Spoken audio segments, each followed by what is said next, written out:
The Lucian Tahm Kench, pretty unexpected from me. Pobelter going to be bringing out his Irelia, first play of the split for him. So, having to kind of dig down into that champion pool with some of his champions getting nerfed and not seeing as much pro play. But a 4-man invade looking like CLG going for one of their signature moves. This always kind of has been a CLG thing, looking for these level 1 plays. But Viper is playing this so defensively. Already pre-warded the bush and is standing back. So this to me is preparation, kind of scouting, specifically for CLG. That you are so ready for that invade. That is a very smart move, and whether that is credit deserved by the scouts, like the coaches, or that is a player adaptation, either way, they definitely deserve the credit there. And they are actually going to give the experience as well to Ruin. So he gets the last hit and will get that level 2 1 minion faster as a result. So there's always the potential of going a little bit aggressive there. But they are trying to evade and try to get vision down, I think, really to try to track where the matchups are going to be. Ruin's already got 25 extra gold. He's rich. Takes the Skarner Spire there as well. And it does seem like he's going to hang out in the brush and wait for Irelia to show herself, presumably in mid lane. Exactly. They're both just going to sit here, and once they show, then they will choose their lane because they're hunting for these matchups. So Pobelter, as a result, is just not going to show. So they're kind of in this standoff where Pobelter is like, all right, well, if you're going to wait for me, I'm just going to stand in my turret. If you don't play League of Legends, neither will I. So they are going to kind of guess, though, that it will be Pobelter in the mid lane. They will guess right. So it is CLG getting those preferential matchups thus far. Ruin playing mid, and it will be PowerOfEvil playing top on that Viktor. So we'll see if the musical chairs continues, but certainly CLG get their lane assignments where they want for level 1. Yeah, definitely gonna be happy about that.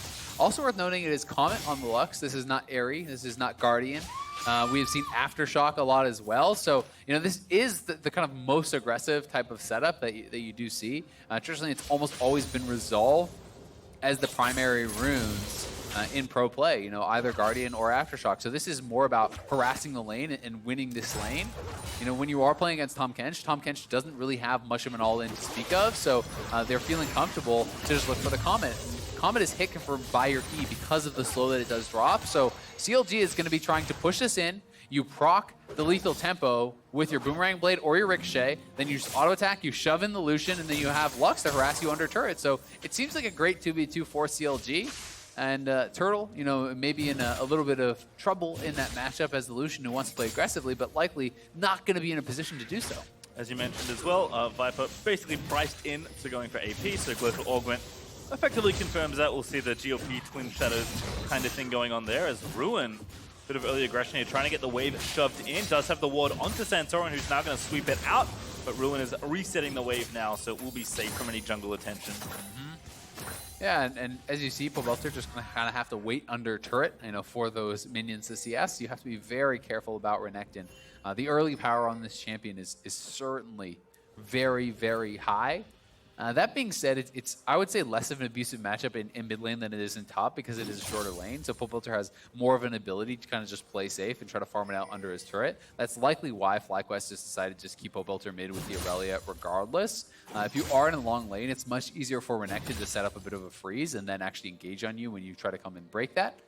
Santorin, though, playing top side of the map. It looks like they will just be trading scuttles, and PowerOfEvil playing pretty defensively as a result, but everything going very well for this CLG 2v2 on the bottom lane. They've already almost gotten their first turret plate a couple minutes into this game and just going to be ramping up this pressure. And the other kind of added bonus is we've seen a number of games this split where Lux is really struggling to actually proc the Spell Thieves, where she wasn't in a position to actually be farming up effectively with that gold. But if you're pushing in, you can just proc it on the turret over and over and over, and Tahm Kench is easy pickings to just farm off of. So he's already sitting at 183 gold earned on the Spell Thieves and should be able to kind of keep that up very easily throughout the game. Going in now, Wiggily going to get the pillar down. Pobelter trying to shake off some of the damage with the W. Good flawless duet, finds the first start. Double TP in mid lane, but also we got Wadid roaming in as well. That's going to be Ruin flashing out there, but what a double root by Viper. Going to find it now. PoE going to be the next target, and Viper grabs that as well. That was so well timed from Viper, absolutely insane. The frame perfect root pretty much there on PowerOfEvil as he TP'd in. Gets him, gets Ruin. They get both the kills, and Wiggily now even in trouble. FlyQuest with just such a great move towards mid lane. Ruin going in though, wants to try and finish this off. It's Biofrost that grabs the last hit. Yeah, Pobelter overstaying his welcome a bit, does give back an easy kill there, but the initial play was so well done from FlyQuest. Wadid had the early base, and he just runs straight mid with his jungler here. So, not expecting the additional member coming in here from FlyQuest. As soon as they see Tahm Kench, TP starts, but then you see Santorin, and you're like, uh-oh, we're going to be down numbers perhaps regardless. And look at that root. Instantly hitting the root onto both of those solo laners, gets them the kills to start that one off, and then they stay around, pushing this in. Pobelter's still very low on health. And the TP just comes back in from Ruin. They want to shove it out, and he goes down, and now Pobelter trading with Ruin again. Yeah, Ruin not deterred. No. Despite what happened before he got it. Assist gold is still playing aggressively here up against the Phage that's done. I mean, really no major items completed for the Renekton, but still up about 12 CS. Trying to play aggressively into POB. Yeah, the gold's going to be fairly comparable. Pobelter is a little bit ahead, thanks to that kill he did grab, so that's going to be feeling very good for him. But, Ruin needs to continue to play aggressively. This is certainly a matchup where you want to be in the face of your opponents. You can see the incredible slow that also goes on with D there when he does devour up WildTurtle. So, certainly some of the defensive capabilities are lessened, but, Turtle popping out of that Tahm Kench almost immediately, that is another patch change. So the delay is certainly very good. Oh, Ruin took a tower hit as well. Now pops the ultimate. Here's Santorin, level 6, going to find the first stun. Wiggily going to try and cut him off. A decent pillar as they look to turn it back around, but Wadid's over the side as well. There's the Impale. Ruin getting low, but he spins around that button. Oh, the shield! With the shield! Healed down as well! And Wiggily able to turn it around and grab the kill. Oh my god, FlyQuest got way too greedy there. If Santorin just committed the ultimate immediately, I think that's a free kill, but instead he thinks, okay, we can just grab this kill. No problem, I don't even need to commit the ult. Then he gets stunned up, the pillar splits them up, and Biofrost on their own flash, shield, and heal comes through. They lose a kill, don't even trade one over. That is massive for CLG, and now they're on this Infernal Dragon. They want to try to burn it down here. They will be able to get it. Yeah, big swing in the game here for CLG. Getting a lot out of that, where FlyQuest had come out pretty far ahead in this initial play. So let's watch this one more time. I do think if Santorin just immediately commits the ult, he should have been able to get it off. The first power shot comes in, Santorin hits him with the E. If you've just pre-channeled your ult, I'm pretty sure that will just go off even through that stun onto Ruin.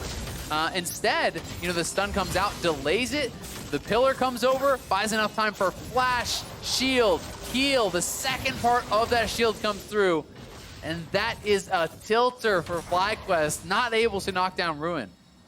And paying off certainly as Biofrost for the nice roam also gives his team the Dragon. Santorin had no ult and no health left, so not much he can do, even though Wiggily didn't have his smite for the objective, which is why it looked a little hairy at the end there. Santorin, though, is at least stealing away the blue buff, so it does take that away from CLG's side of the map. Yeah. But kind of the early game plans going right now for CLG. Yeah, and Biofrost, certainly a big beneficiary of this. He's made 2 roams to mid, saving his teammate on the second one, getting a kill on the first. Has the early Frostfang as well as the Fiendish Codex, going kind of this more aggressive style with the Comet, and has been looking really good thus far. That roam was so big.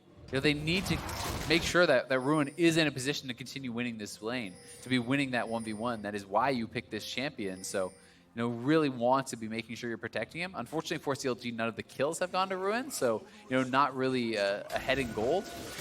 But they can still be pretty happy about how things have gone overall. That being said, Viper doing very well in the 1v1 on top side. He had that great TP in, got a kill and assist, and he's up 20 CS, so things looking good for Viper. Good bind there, though, but Wadid instantly with the Devour. Gonna make sure Santorin gets out safely. Still a lot of proactivity from junglers and supports on either side here as CLG lining up to clear vision on this right-hand side of the river. Also, both marksmen have been farming up kind of as things have developed. Stixxay still up about not quite 10 CS. So his perma-pushing ways in the early game have worked out well. But really, just all the activity around the center of the map has been the big story so far. Yeah, they've managed to just keep the loss to 1 turret plate thus far on the bottom side. Thankfully, I think that is partially because Wadid just decided to roam, so Biofrost is matching. You don't have that non-stop push. Sivir can't push 1v1 against Lucian. That is too dangerous. So, Ooh, they just saw the Neeko. Ruin actually snuck up here. Now going to pop the ulti. Big Fury heavy stun. And there's a pop blossom, but Viper is going to get flashed on. Gets out maybe with a W, but need to try and follow. No, Flash is here for Ruin, but a great route again. Going to stop the bleeding for now. The laser does get her. The Q spins around, and Ruin able to finally grab the kill. Viper played that actually so well, and it looked like it was going to be a bit of a pie in the face to CLG as PowerOfEvil flashed into the ultimate route. And then Ruin flashed into the regular route. It looked like Viper might have almost been able to get away, but not quite with that face check onto the Renekton. So dangerous if he is able to get up on your face like that. And Viper playing this out quite well. The stun coming out, this was really nicely done also from Ruin, but going into that clone, dropping the ultimate route, then flashing into the route there from Ruin. A little bit preemptive. You want to try to flash over that. That being said, they still do get the chase down, they get the kill. They do just have to expend the extra flash to do it. Still a great roam from Ruin at the end of the day, sneaking behind and trying to even things up a little in the top side. GLP, though, is now done for Viper, so he can certainly start to look and leave the lane and try and bully the map elsewhere, or call his jungle up and set up ganks. Neeko, very good at assisting your jungle in any sort of kill. And we do actually see the 2 upgrade tier build once again here from PowerOfEvil. We saw this from Ryu last game. So I guess with the mana ratio on the Q and just being a very mana intensive champion, I can see how this build makes a lot of sense for someone like Viktor. Yeah, it's certainly interesting. So a bit of a new adaptation, it seems like, for the patch. People kind of making that move. Certainly hadn't been the build last patch that we had been seeing when Viktor was popping up, but people deciding to go for that additional mana regen, and also Seraphs is always just so strong. That on top of the shield, it's very similar to kind of what we used to see from Ryze when Ryze had the passive shield last patch in addition to Seraphs. Sometimes if you don't initially burst them down 100-0, it becomes so difficult to actually take them out. And especially in this kind of a composition, when you also have the luck shielding coming in across that too, you have to be damn sure that you're going to be able to 100-0 him. And against this sort of a team, the first kind of punch of the fight from FlyQuest with the Neeko ultimate and the Irelia ultimate and all these things coming through, they have to burst someone down, it feels like. Well, we'll see. Maybe that come into play around this Drake fight, because Infernal is up in 2 seconds for the taking. TPs are ready for both our top side players right now. In fact, all 4 TPs are up from the top half of the map. Pobelter going to get a stun onto Ruin, but no ultis expended. His team still posturing for a bit of real estate here around the Drake. Yeah, and both top laners, not joining just yet, but they do have teleport available. Pobelter and Santorin are waiting on a ward, so really full knowledge from both teams of kind of what the other squad is doing. CLG going to look to just try to get control of the lanes, push these up before I think they make their move. Ruin trying to shove this in, trying to kind of posture aggressively here and see if they can get any sort of advantage before they make their move. Also another 2v2 brewing. Pobelter again going to be the target. Here comes Viper's TP though. Wiggily chasing in. Maybe a bit too far, but Santorin went deep for Ruin to get the Impale down. Santorin able to finish it off as Viper has the pop blossom to set it all up again as Pobelter now getting low. The Lux Laser not going to connect. So Pobelter will get away. 2 times now. Viper with very effective teleports. He'd already backed off before that fight started, so he could not be interrupted there by PowerOfEvil. And as a result, off of Viper's TP, FlyQuest will grab the Infernal and even that right back up. Big win there for FlyQuest. I mean, even in kills, currently even in turrets, even in gold, and now even in Drakes. They're even the same type. Very close. Yeah, and Pobelter is falling behind, or rather, he's putting Ruin behind in this matchup that Ruin picked for the counter pick. And here this is one more time. The much faster teleport coming through from Neeko. Santorin flash ults him right back into the waiting arms of Viper, hits the root, hits the Pop Blossom. It's full retreat for CLG. Pobelter sidestepping the Lux ultimate is able to get out, and that means it's an easy dragon now for FlyQuest. And Renekton thus far really not working out. FlyQuest is just playing very well around this mid lane, and it's now not only the CS advantage, it's the kill, it's the CS, it's a lot kind of going in the favor of Pobelter, but Biofrost able to steal away that scuttle. Pretty nicely done. Have to see if CLG wants to go aggressively for this Rift Turret here, because plates have now dropped off, so there's not that advantage you can try and get, but of course getting a turret, especially the first turret, always valuable. So it does seem like they've swapped their duo to the top half of the map. Ruin with some free time in the bottom half of the map, actually taking down a pretty significant amount of the turret's health as well. means it does seem like CLG are committing to playing for this side right now. Yeah, and despite the fact that the Renekton pick isn't going great for CLG, they can still feel very good about the fact that you have a Viktor and Sivir who are scaling, right? And that is some serious late game insurance there, where it does feel like FlyQuest comp to me is much more kind of mid game, early game centric with Lucian, the Irelia. Those are champions that I think you can have more of a difficult time when you get to the full late game against the likes of what CLG is running. So we'll see when FlyQuest is going to try to turn up the pace a little bit here, but Wiggily lying in wait. He's behind him. They may want to go for this. Stixxay trying to act natural. Here's Biofrost again. There's Wiggily, surprise! Wadid going to be the first target, but he flashes away. And plays off now for CLG. Yeah, but still, nice little play. Going to be lying in wait in that brush. Does get the flash off of Wadid, which not only makes it more dangerous for him, but also, honestly, for the Lucian too, for those carries, because they're not going to have that additional safety of Tahm, Kench, Flash devouring them if they do get caught out. A little bit separated away. Pobelter, though, splitting it up on the bottom side. Has kind of been a lot of what he has really been liking to do this split. A lot of Rise games, heavy split push focus, playing some Jace, split push focus, now here on the Irelia. He's going to be closing in. No, he already has the Triforce, so that is really big buy, and you're going to start to feel like you can win those 1v1s against Ruin at this point. Black Cleaver is nice for the Renekton, but we'll see how those play out as Pobelter returns to that half of the map. FlyQuest also have just rotated extra people up just to make sure that CLG's really pushing top lane attack. Given a little bit more attention. Stixxay forced to play a bit more defensive because his jungler has left the area, and there is still this Herald to try and play for. Double control, let's see if the CLG are going to get taken out. Yeah, I think FlyQuest should be playing aggressively for the Herald. It makes a lot of sense. They have great vision in this whole area along the map. You can see this whole line of wards here. They have a line of defensive vision here as well. So the river is really kind of well and truly theirs, rather on the side of FlyQuest. So they should be kind of moving towards that. I also think that when you do have the Triforce on the Irelia, the Bladed Rune King on the Lucian, you have the Super Soaker on Neeko as well. And this is a really strong one-item power spike kind of for all of these champions, and they want to try to utilize that to get neutral objectives and really kind of push that pace to kind of dissuade CLG from being able to just sit back and farm passively and wait to scale. Well, certainly hand was forced as Wiggily went down to the bottom lane to try and make sure Ruin got that first turret, which he did collect. As you can see, 1,000 gold up right now for CLG thanks to that bonus gold. But the Herald does go over, Santorin collects it, and here comes Biofrost looking for the bind. Wadid with a nice sidestep does get out of there. FlyQuest safe as they secure the objective. CLG not able to find any extra picks. And we'll have to see what they can actually get done with this Rift Herald. We are post 14 minutes, so no plates to cash in on. But usually people will use it at this point in the game to try to attack that mid lane. As you're getting closer to 20 minutes, opening up the mid lane turret, giving you more access towards the Baron Pit becomes a very important part of the game, part of the map to really kind of fight over. So we'll see if they're going to be able to go for that. You can see Ruin also building towards Spear of Shojin. So this is really kind of the 1v1 style of build. With Shojin, when you do have that completion, the matchup again can kind of swing back in Renekton's favor.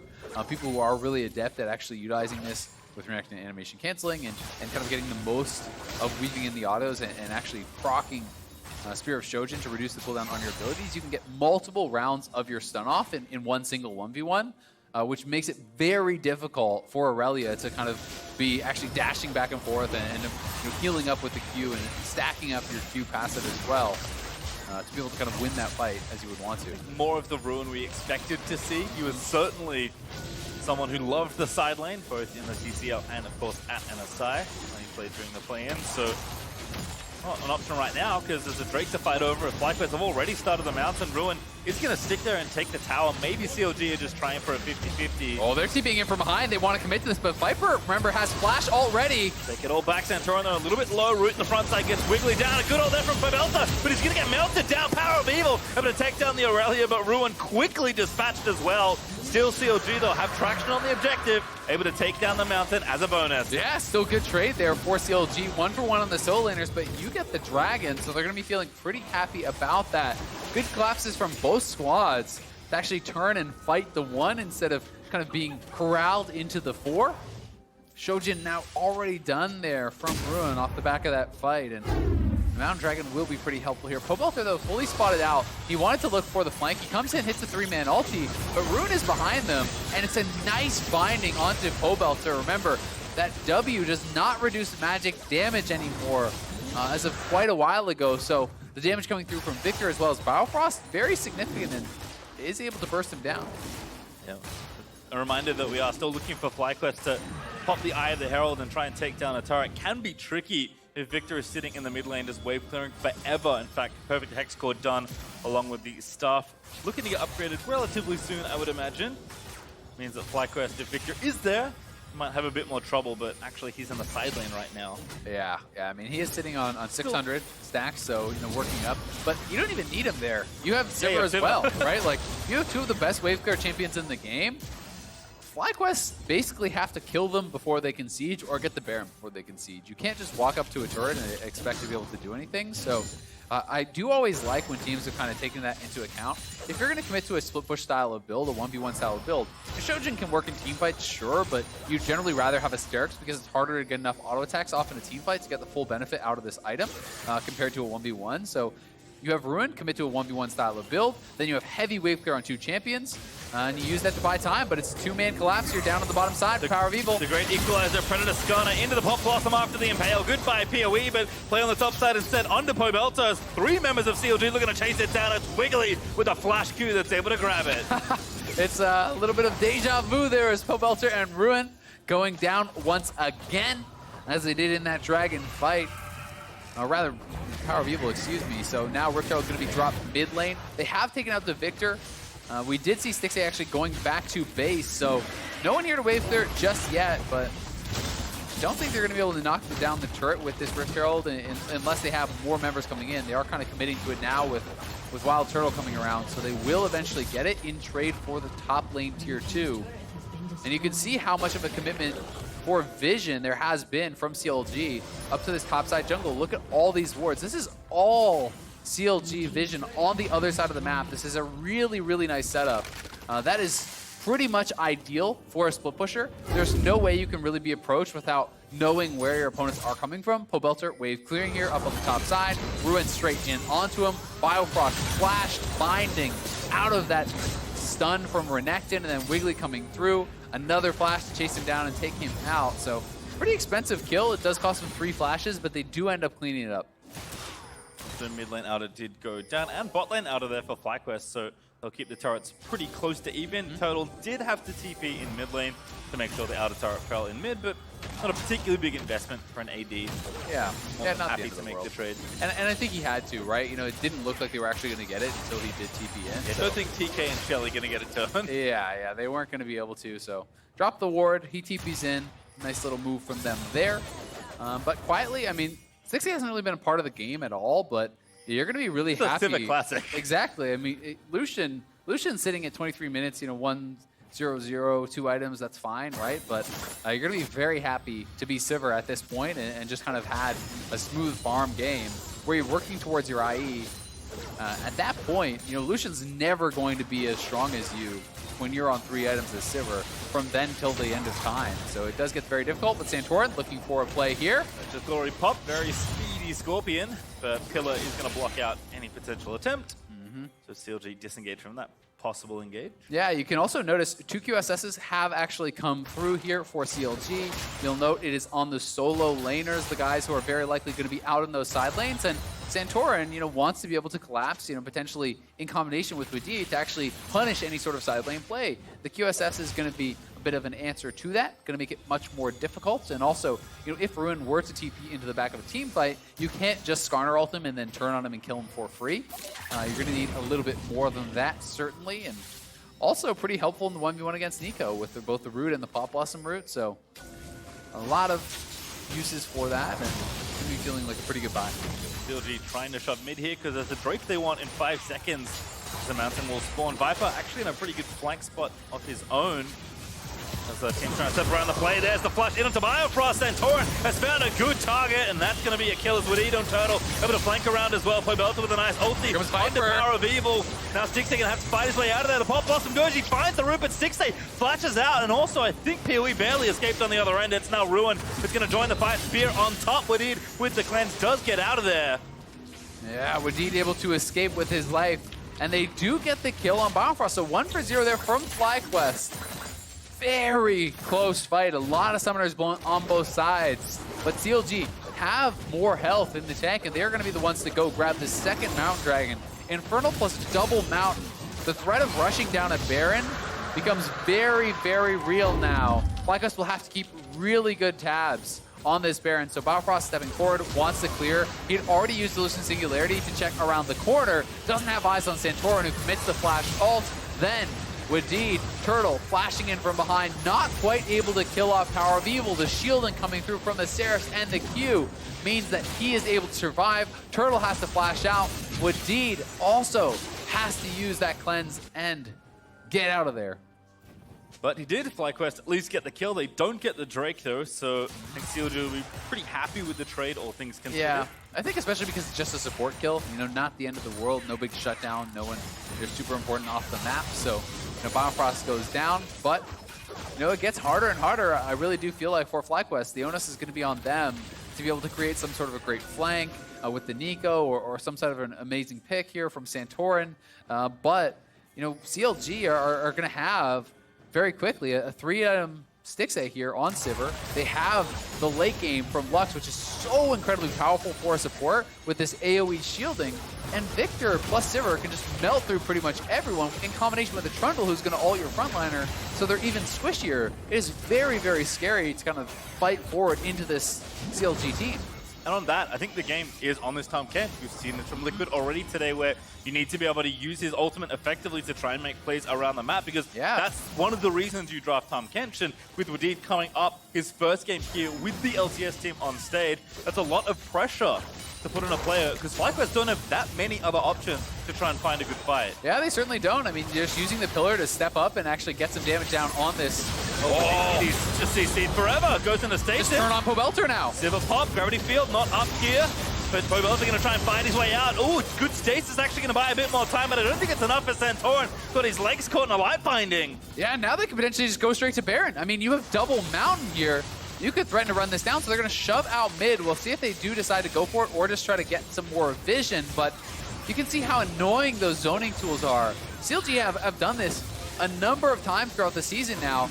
Losing Singularity on one side, Gravity Field on the other, the Trundle pillar goes down. It's so hard as a short-range marksman like Lucian to walk forward into that to try to clear out the wave. Lucian's wave clear is already very unimpressive, so you know, you're very, very reliant on Viper as kind of the only safe wave clear whatsoever. Irelia can't do it, Lucian can't do it, and now CLG are on the Baron here. They're looking to get this Baron and try to secure the game for themselves. Santorin has no flash, mind you. He'd have to run straight through the Viktor to get into this pit. And PowerOfEvil actually went back and bought his IE for the fight Viper as well.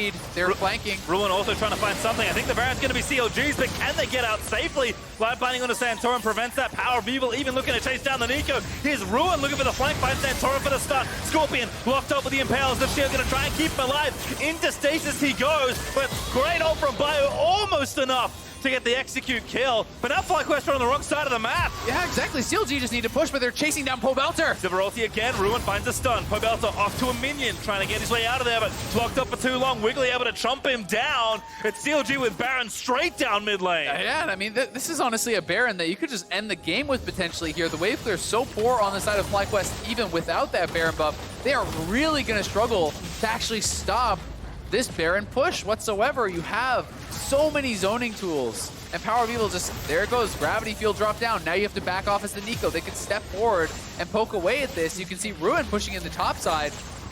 2 inhibitor towers, very, very low. Oh, another fight found. Wadid found the Devour under Santorin, but he might get himself killed in the process. PowerOfEvil able to chase down one. It's Wiggily that finds the second. In fact, PoE even looking for more. He's going to force Turtle away. And that's one in here broken, but CLG, they are going to go in for the kill. They find the route, the pop-up from Viper does buy a little bit of extra time, but the Nexus will now be in pieces as CLG will find yet another win.